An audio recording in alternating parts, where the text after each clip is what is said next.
Olá pessoal, tudo bem? Eu falei com um representante de sala de vocês e alguns outros alunos aí também, e vocês me falaram que houve bastante dificuldade para resolver aquela lista de exercícios com exercícios de atrito que eu passei para vocês semana passada. Então, a ideia é que eu estou gravando essa aula extra aqui para vocês para resolver a lista de exercícios. E resolvendo a lista de exercícios, eu percebi que realmente os exercícios estavam bem difíceis. Acho que essa lista estava bastante difícil. E, por um lado, isso é uma coisa meio inerente do assunto atrito, né? Atrito é uma coisa naturalmente difícil. Mas por outro lado, os exercícios também não estavam assim tão fáceis, tá? Então eu vou resolver esses exercícios aqui com vocês agora. Eu quero explorar o que há de novo nesse assunto atrito aí nos exercícios. E eu vou bolar uma nova lista de exercícios para vocês fazerem sobre atrito, além da lista de exercícios que eu vou bolar para essa semana também. Inclusive, isso é outra coisa que eu queria falar. Eu fiquei de postar as atividades dessa semana até ontem para vocês, mas eu não postei porque eu tava me preparando para gravar esse vídeo aqui, tava esperando chegar alguns equipamentos, eu comprei esse microfone novo aqui para o som ficar um pouco melhor, e também tava resolvendo os exercícios, tava resolvendo outros assuntos, e então eu dei uma parada na produção das atividades que são as atividades dessa semana, para poder gravar esse vídeo especialmente para vocês, tá? Acredito que vai ser um vídeo longo porque são 5 exercícios, mas eu vou tentar fazer da forma mais didática e ao mesmo tempo mais curta possível, tá? Então vamos lá. Aqui, ó, deixa eu mudar a cena aqui pra gente começar. E eu vou pegar aqui os exercícios. Então tá aqui, ó. Esse é o nosso primeiro exercício, né? Então, a magnitude da força P mostrada na figura abaixo é aumentada lentamente. Então, o que acontece? Essa força P aqui, a gente sabe que ela começa bem pequenininha, praticamente em zero, e vai sendo aumentada gradativamente. Aí ele fala que a caixa mostrada é homogênea de massa M, tá aqui. Então, a gente sabe que o centro de massa está bem no centro dessa caixa aqui. Sabendo que o coeficiente de atrito estático entre os pés da caixa e o solo é de μs igual a 0,5, a caixa tende a deslizar ou a tombar primeiro. Justifique sua resposta com seus cálculos. Então, esse exercício aqui, pessoal, ele é um exercício um pouquinho mais difícil porque ele é um exercício de análise, tá? E sendo um exercício de análise, a gente tem que testar hipóteses. No caso, a gente tem duas hipóteses, uma que a caixa vai tombar e outra que a caixa vai deslizar. E a gente tem que testar as duas hipóteses. Então, para começar, sempre o que a gente faz primeiro? A gente faz o DCL do nosso problema. Então tá aqui, ó. Eu vou desenhar a minha caixa.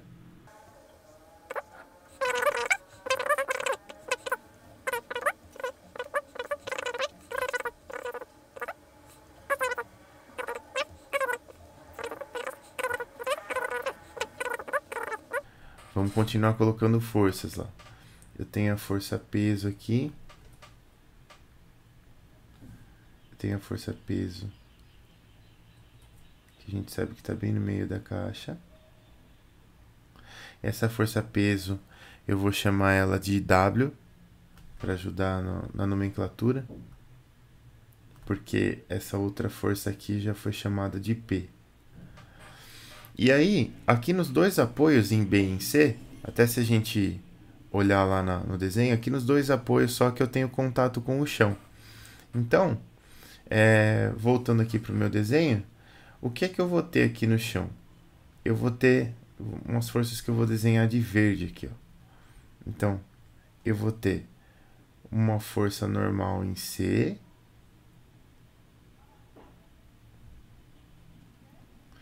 e uma força normal em B. A força normal em C a gente vai chamar de NC, e a força normal em B a gente vai chamar de NB. Só que não acaba por aí, porque a força P ela tem uma componente horizontal apontando para a direita aqui, ó. Então, se essa caixa for deslizar de alguma forma, a força de atrito do chão sobre a caixa tem que estar atuando para a esquerda. Então, eu vou colocar as forças de atrito aqui nos dois pontos, ó. Aqui no ponto B e aqui no ponto C. E aí a força de atrito no ponto B eu vou chamar de FAB, que é a força de atrito em B, e a força de atrito no ponto C eu vou chamar de FAC. Pronto. Então todas aqui as nossas forças.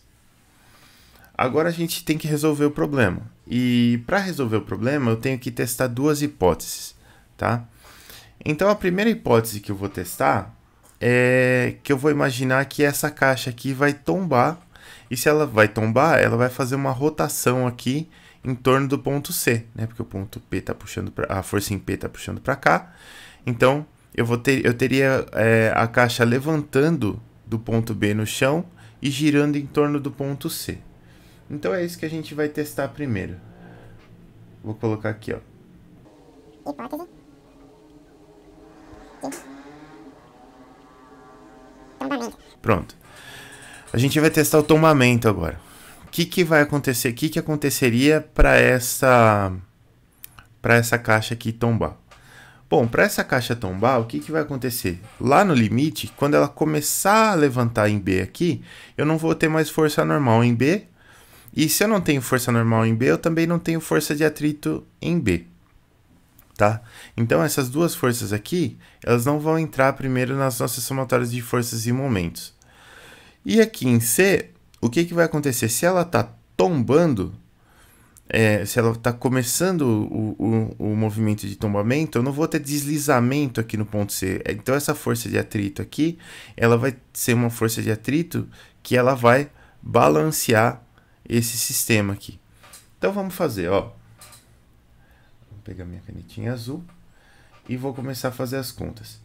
Bom, em Y, o que a gente tem na vertical? Somatória das forças em Y vai ser igual. Bom, as forças FAB e NB não existem nesse caso, tá? Então a gente não precisa se preocupar com elas. A força P ela tem uma componente na vertical que é dada por P seno de 30 e está positiva, porque ela está apontando para cima. Então a gente tem aqui P seno de 30 graus. A força FAC está na horizontal, não entra.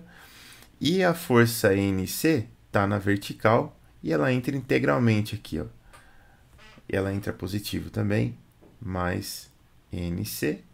E por último eu tenho a força peso aqui, W, apontando para baixo. Então, menos W igual a zero. Bom, dessas forças todas aqui, o que eu preciso saber nesse momento é a força normal no ponto C.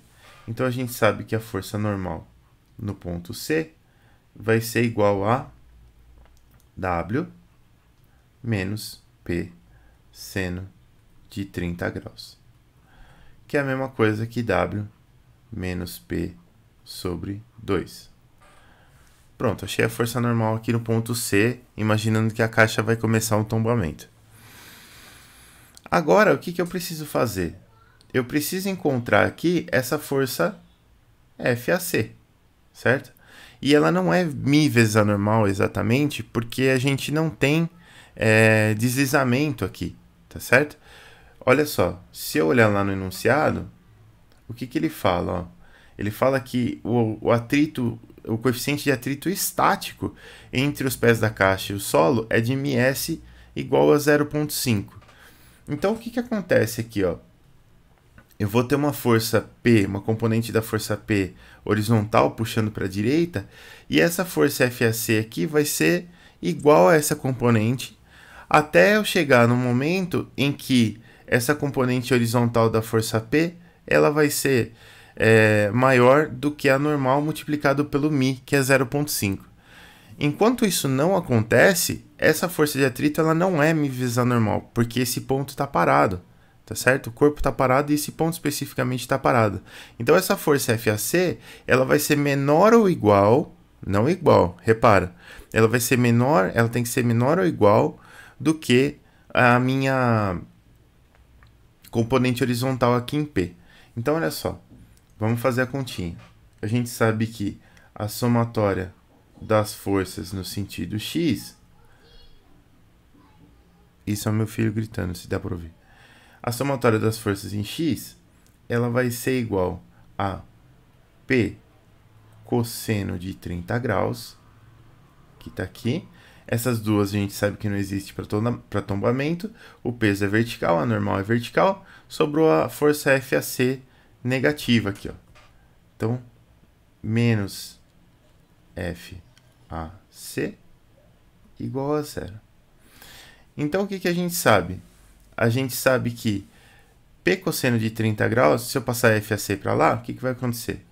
FAC vai ser igual a P cosseno de 30 graus. E a gente sabe que essa força FAC aqui, ela tem que ser menor ou igual a μs, né, que é o μ estático, que multiplica a nossa normal NC. E a nossa normal NC é W menos P sobre 2. Então tá aqui, ó, W menos P sobre 2. Beleza. Então, olha só. Como o peso da caixa é conhecido, e o μ é conhecido, e a geometria também é conhecida, a gente vai calcular qual que é a força P para qual a gente começaria a fazer o tombamento da caixa. Então, olha só. Cosseno de 30, a gente sabe que é a raiz de 3 sobre 2. Então, tá aqui, ó. P raiz de 3 sobre 2 menor ou igual que μs, que multiplica W menos P sobre 2. Tem que passar todo mundo que tem P para o lado de lá para poder isolar. Então, eu vou ficar com P, que multiplica raiz de 3 menos μs. Tudo isso, opa, passou para lá, ficou mais μs. Tudo isso dividido por 2. Isso aqui tem que ser igual a W. Então, eu vou passar isso aqui para o outro lado e a gente vai chegar na conclusão que, vamos anotar isso aqui para cá, ó. A gente vai chegar à conclusão que, para começar o tombamento, a força P, lembra que ela começava pequenininha e ela ia subindo. Então, essa força P, ela tem que ser igual a 2W dividido por raiz de 3. Deixa eu só ver se eu não errei nenhuma conta aqui.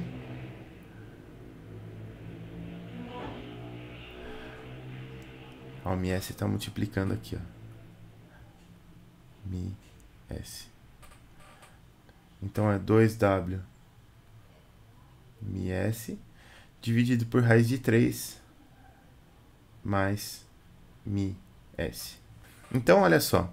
Para a hipótese de tombamento, o meu P ele tem que ser 2W μs dividido por raiz de 3 μs. Lembra que o nosso μs dado lá no exercício, ele era de 0,5, certo? Então, se a gente fizer as continhas para ficar mais claro aqui, olha só. 2 vezes 0,5 dividido por raiz de 3 mais 0,5. 0,448. Isso daqui é aproximadamente 0,448 W. Então, olha só. Se eu partir da hipótese que essa caixa vai tombar, quando que ela vai tombar? Ela vai tombar quando a força P atingir 0,448 vezes o peso da caixa, ou 44,8% do peso da caixa, tá? Para essa configuração aqui. Agora, o que a gente vai fazer? A gente vai reanalisar o exercício, só que para a hipótese de deslizamento em vez de tombamento. Então, o que que eu vou fazer aqui, ó? Vamos ver se eu tenho habilidade para tanto. Ctrl C e Ctrl V. Aí, ó. Pronto. Então, nosso DCL continua aqui. E agora, o que que a gente vai analisar?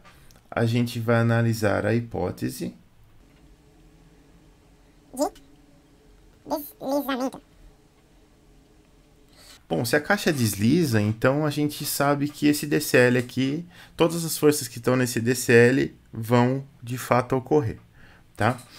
Então, como a força P ela vai variar e a força W é conhecida, a gente precisa calcular as normais e com as normais a gente calcula as forças de atrito e com todas as forças conhecidas a gente calcula qual é a força P que a gente vai precisar para fazer essa caixa começar a deslizar em vez de tombar. Então vamos lá. Vamos fazer aqui, ó. Eu tenho somatória das forças em Y, ela vai mudar um pouquinho porque entrou agora a normal NB. Então a gente tem P seno de 30 graus menos W, né, porque W está apontando para baixo, mais NB mais NC. Se a gente olhar lá na página anterior, a gente tinha P seno de 30 menos W mais NC. Agora o NB entrou também. E essa somatória de forças em Y tem que ser zero. E a gente precisa calcular NB e NC. Então, eu vou passar P seno 30 menos W para o outro lado. E a gente vai ficar com NB mais NC é igual a W menos P seno de 30 graus. Pronto. Analisar as forças em X nesse momento aqui não adianta muito, porque a gente precisa conhecer as forças normais primeiro. E agora, com as forças em Y, eu tenho uma equação para as normais. Com as forças em X, eu vou ter uma outra equação, onde vou ter μ vezes uma normal, o mesmo μ vezes a outra normal, e uma força P aqui, cosseno de 30 graus. E não vai me ajudar muito, isso daqui vai ficar meio complicado. Resolve-se também dessa forma, mas eu acredito que seja mais fácil a gente fazer a somatória dos momentos em torno de um ponto aqui, que contém as forças de solo aqui, ou o ponto B ou o ponto C. Para a gente variar um pouquinho do primeiro, eu vou fazer a somatória dos momentos em torno do ponto B. Então, somatória dos momentos em torno do ponto B vai ser dada por, olha só, FAB e FNB não geram momento em torno do ponto B. A gente não precisa contabilizar elas. FAC, se você analisar, FAC também é colinear com o ponto B. Então, FAC também não gera momento em torno do ponto B. Mas NC gera momento em torno do ponto B. Esse momento é positivo lá, por causa da regra da mão direita. O seu dedão vai estar saindo da tela. Então, esse momento vai ser positivo e ele vai ser dado por NC, que multiplica o braço de NC, que é 2D. Tá aqui. Bom, de solo era isso. A gente tem um momento gerando... a gente tem o peso gerando um momento negativo em torno do ponto B. E esse peso aqui, o braço dele é D, porque ele está bem no centro da caixa. Então, a gente tem menos W que multiplica D.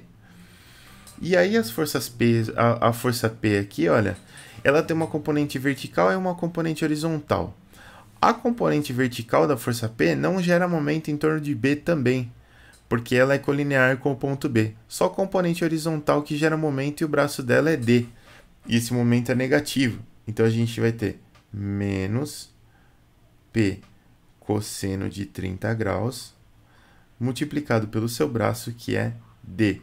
E a somatória desses momentos em torno do ponto B tem que dar 0. E a gente estava procurando o valor de NC. Então, olha só. Eu tenho D como fator comum nas três parcelas aqui. Eu posso cortar o D nas três, ou dividir os dois lados por D aqui, se você prefere. Vai dar 0 por D dá 0, porque D é diferente de 0. Eu vou ficar com 2NC menos W menos P cosseno de 30 igual a 0. Então, eu vou ficar com NC igual a W mais P cosseno de 30. Cosseno de 30 é raiz de 3 sobre 2. Então, P raiz de 3 sobre 2. E tudo isso dividido por 2. Opa. Dividido por 2. Então, tá aqui. Esse é o valor para NC. Se a gente quiser escrever mais bonitinho, eu vou ficar com 2W mais P raiz de 3. Tudo isso dividido por 4. Pronto. Tá aqui. Bom, eu achei o valor de NC.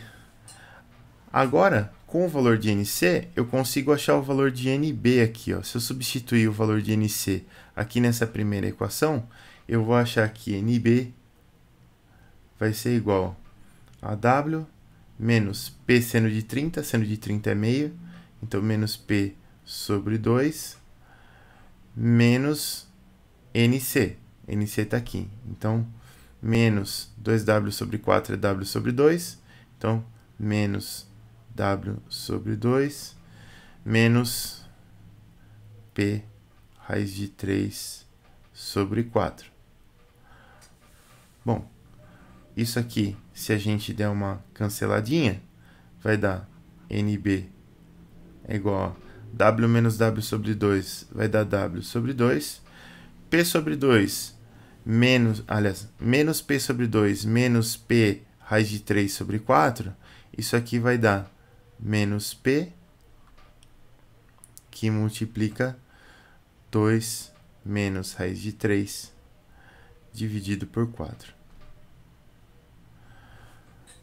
Legal. Então, a gente conhece agora o valor de NC, que é W sobre 2 mais P raiz de 3 sobre 4, e o valor de NB, que é W sobre 2 menos P, que multiplica 2 menos raiz de 3 sobre 4.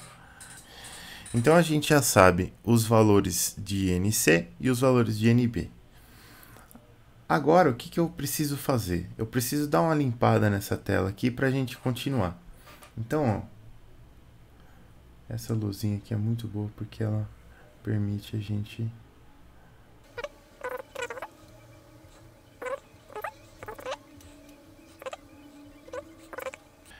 Olha lá, e se você está atento à resolução aqui, você percebeu que, na verdade, no slide anterior tinha um errinho, ou nos segundos anteriores aí do vídeo tinha um errinho, e esse sinal aqui que está aqui dentro desse parênteses aqui é um sinal de mais, não é um sinal de menos, tá?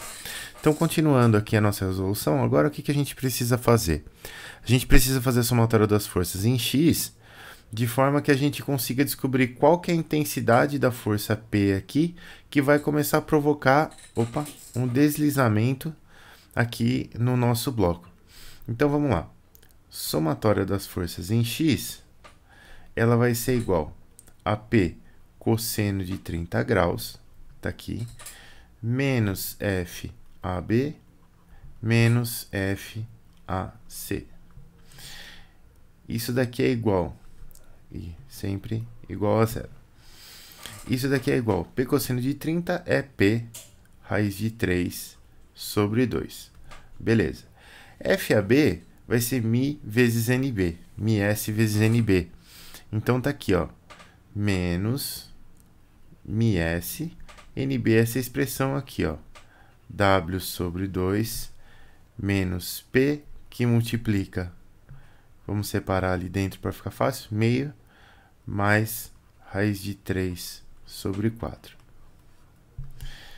E aí a gente tem menos FAC, que é menos MiS, que multiplica NC. E o NC está aqui, ó. W sobre 2 mais P raiz de 3 sobre 4. Aqui faltou fechar esse parênteses e pronto. Isso aqui é igual a zero. Ajeitando essa expressão, o que a gente vai ter? Ó, P, ele está multiplicando raiz de 3 sobre 2 beleza, menos μs, que multiplica. Aqui eu tenho ou mais μs, que multiplica. Aqui eu tenho menos com menos vai dar mais, então μs e p já estão aqui em evidência. Eu vou ter meio mais raiz de 3 sobre 4. E aqui, menos μsp, raiz de 3 sobre 4. Então, menos raiz de 3 sobre 4. Aqui é todo mundo que multiplica p. E no w aqui a gente tem menos μsw sobre 2, menos μsw sobre 2. Então, isso daqui é menos μsw igual a 0. Bom, raiz de 3 sobre 4 corta com raiz de 3 sobre 4. Eu vou ficar com raiz de 3 sobre 2 mais μs sobre 2 aqui.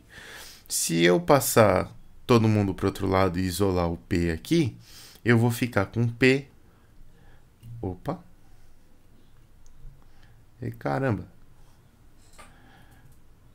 Eu vou ficar com p...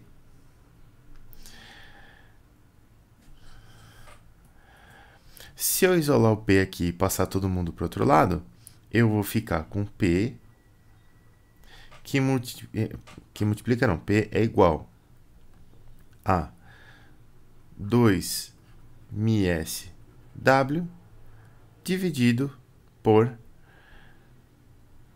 raiz de 3 mais μ.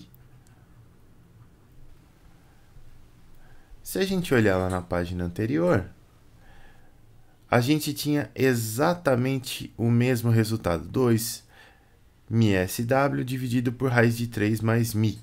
Então, olha só que exercício interessante.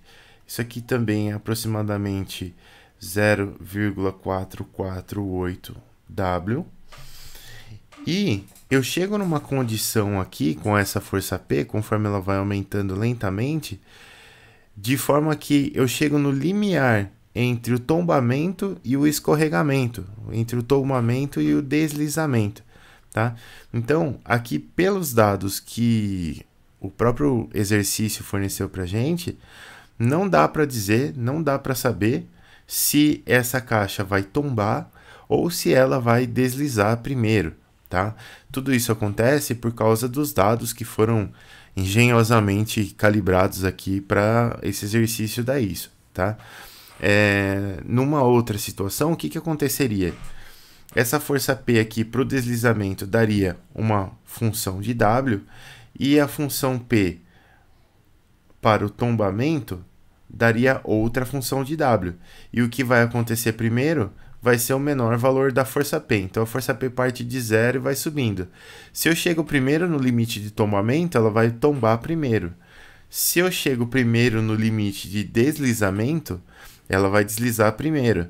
Agora, se eu chego numa situação como essa aqui, na qual os dois limites são exatamente iguais, aí a gente diz que o resultado dos cálculos é inconclusivo,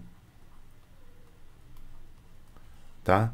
Então, essa caixa pode tombar ou ela pode deslizar. O que vai acontecer é improvável, tá bom? Muito obrigado pela sua paciência, por ter assistido esse exercício. Eu espero que essa resolução tenha ajudado de alguma forma a aumentar o seu conhecimento aí. E fique atento que em breve eu vou postar a resolução do exercício número 2 e os seguintes da lista, tá bom? Muito obrigado pela sua atenção e um grande abraço.